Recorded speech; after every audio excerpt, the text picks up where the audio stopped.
Hello, my name is Ocean, and I am going to be doing the Lesson 11 video reflection and analysis, the 4 video prompt questions. The first one is, why do relationship conflicts as opposed to task or process conflicts potentially lead to the most dysfunctional and harmful outcomes? Explain your answer.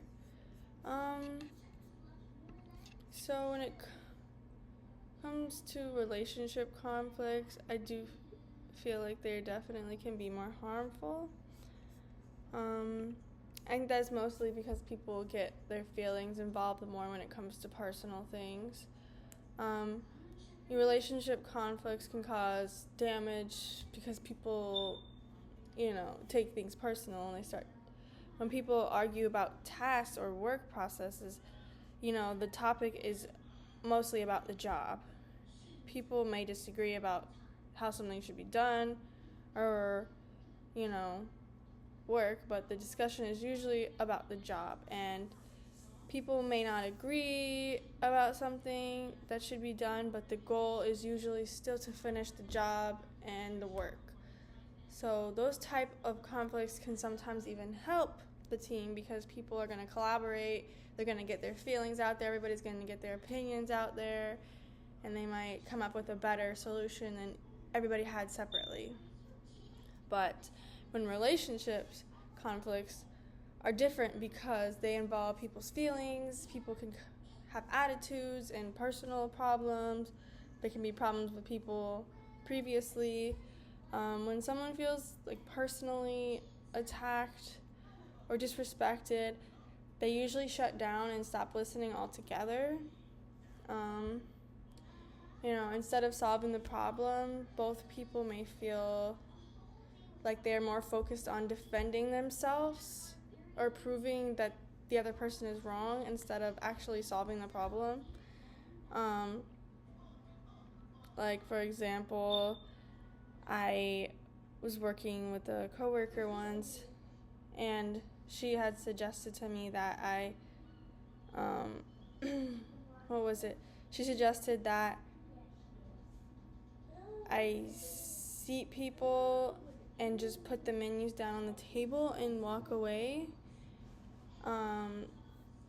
But I just kind of felt like she wasn't my boss, and my boss told me specifically to not do that and to hand people their menus. So I just felt like my option at that time was to ignore them and not have a conflict at that moment because I didn't really have time to explain my side of the story at the time. I was busy, and she wasn't my boss. I didn't feel like I needed to explain myself at that time.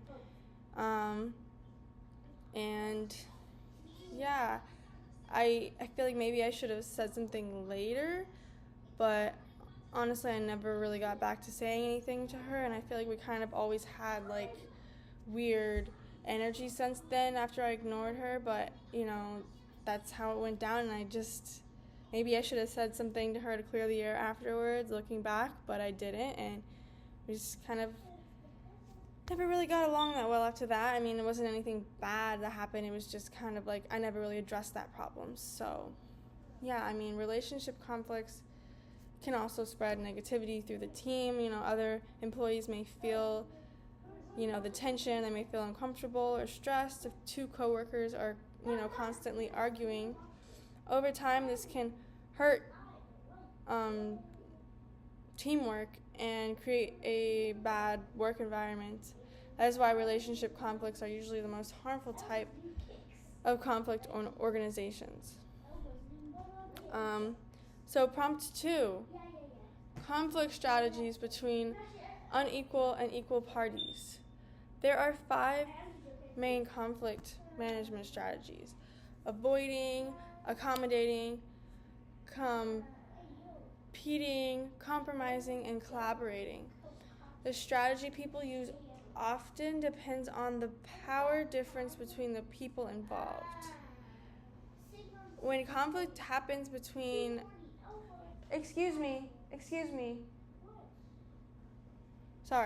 When conflict happens between unequal parties like a manager and an employee, I do feel like most of the time the employee will just give in to whatever the manager is trying to do. Like if a manager is giving you more hours than you want, and I feel like that employee is going to most likely just take the hours and not really, complain much about it because they are grateful for the job and they're the boss and they're higher up. So I feel like the employee is more likely to accommodate, which means they give in to the manager's decision, even if they disagree. But when conflict happens between equal parties, like two coworkers or two team members, compromise and collaboration are more likely. Since both people have similar levels of power, they usually need to work together to find a solution. So they might compromise and make a solution that they both can agree on. That's more likely.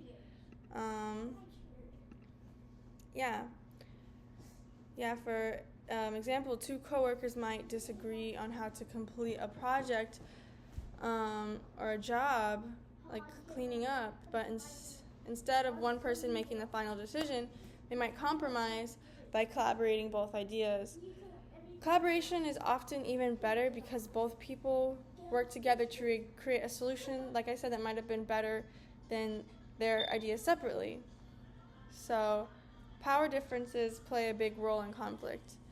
When power is unequal, people often avoid the conflict or they give in.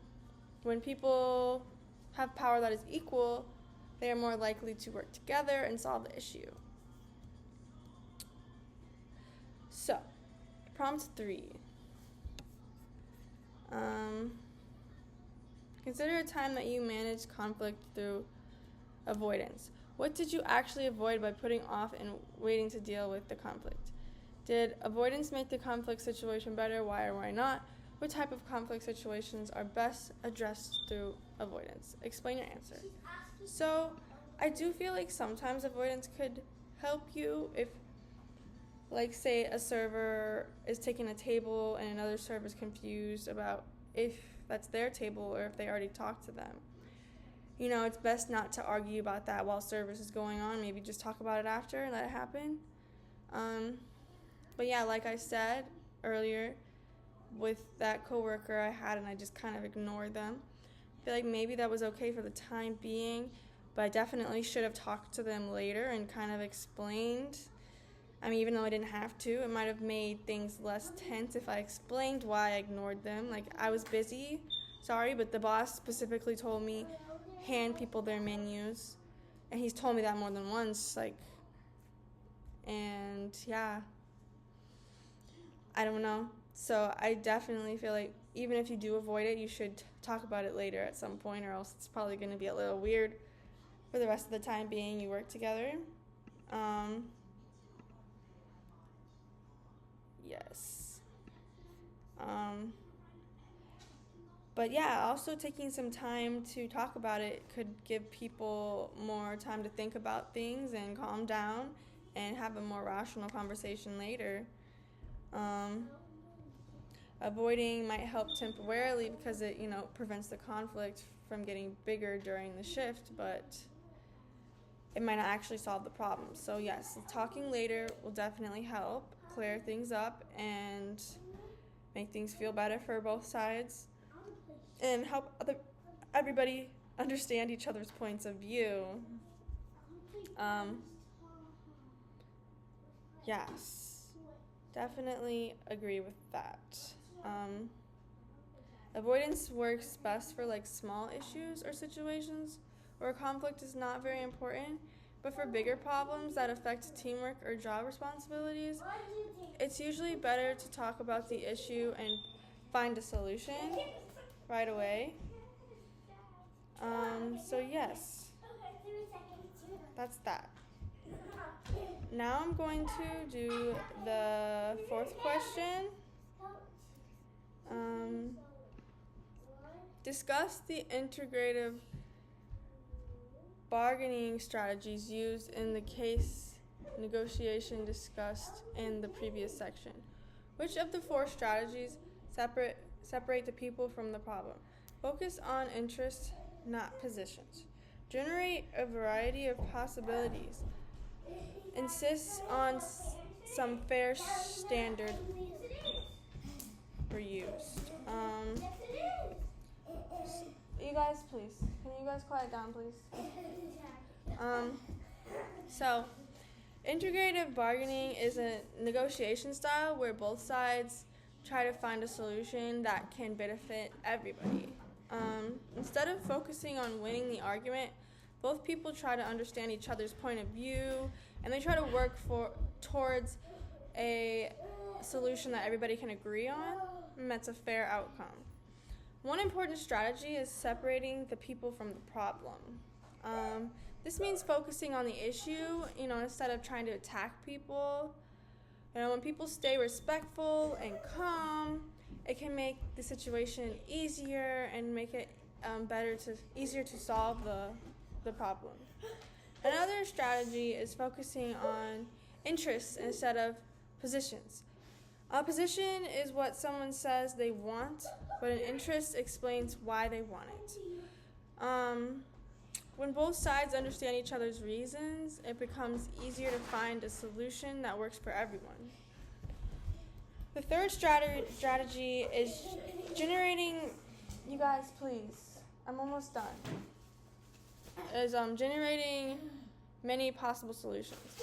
Instead of arguing over an idea, both sides can think of several options. This helps create more opportunities to find a solution that benefit both sides. The final strategy is insisting on fair standards. This means using objective guidelines like company policies or industry standards to decide what is fair when people's sides agree on a fair standard. Sorry about this. So,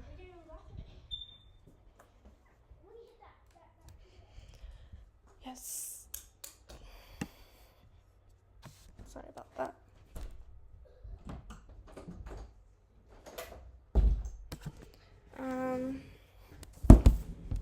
So yes, I said, for example, imagine a negotiation between a company and a supplier about pricing. Instead of arguing over who is right, they could discuss their goals and brainstorm different solutions and use industry pricing standards to find the fair agreement. So yeah, using objective guidelines like company policies or industry standards to decide what is fair. When both sides agree on a fair standard, it helps prevent the negotiation from becoming emotional or unfair. It's good to go by the textbook and, by the rule book when people are getting their feelings involved.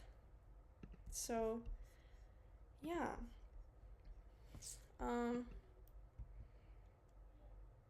So to conclude all of that,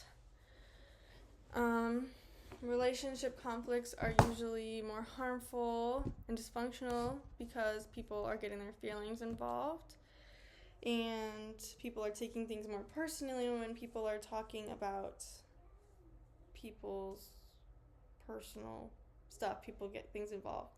And when we're talking about work, it's more straightforward to the point. We're not really getting our feelings involved that much because no one's really, that invested with their work as much as they are with their personal stuff, I think. People won't be as hurt if you say something. If you say something personally like, oh, you're being lazy, you're talking about their character, their personality, and they can get kind of offended. But if you're just saying, hey, I feel like you're not doing as much work as I am, maybe we should even out our workload and you should take a little bit extra stuff, like not you personally, but I just feel like, I'm doing a little bit more because you helped me out. Simple, people aren't getting their feelings involved. as much. Yeah. And then of the 5 conflict management strategies, which do you believe are the most likely to occur in conflict between 2 parties?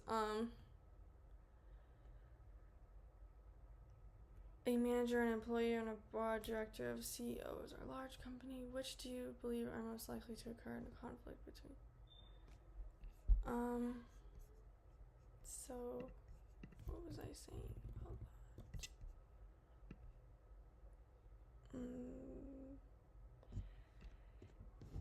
Yes, there's 5 main conflict management strategies. Oh yeah, avoiding, accommodating, competing, compromising, and collaborating.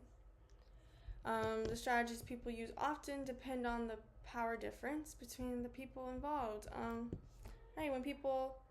When conflict happens between unequal parties, like a manager and employee, like I was saying, usually avoidance or accommodation is more common. The employee may avoid the conflict or accommodate to the manager. It's more likely.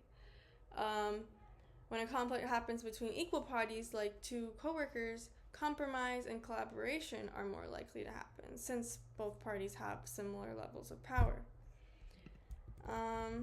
Yes, and I'm just gonna, conclude number 3. Consider a time that you managed conflict through avoidance. Oh yes, and I talked about that. I said I avoided a coworker asking me to do something, and I didn't really get back to that conflict later, and I feel like it may have caused awkwardness and our time together, and maybe if I had addressed it later or at that time, it would have been better. I definitely think addressing things later is usually better, especially if people are kind of heated. Situations are heated. Nobody wants to get their feelings involved, so we should just think about it for a minute and come back to it later.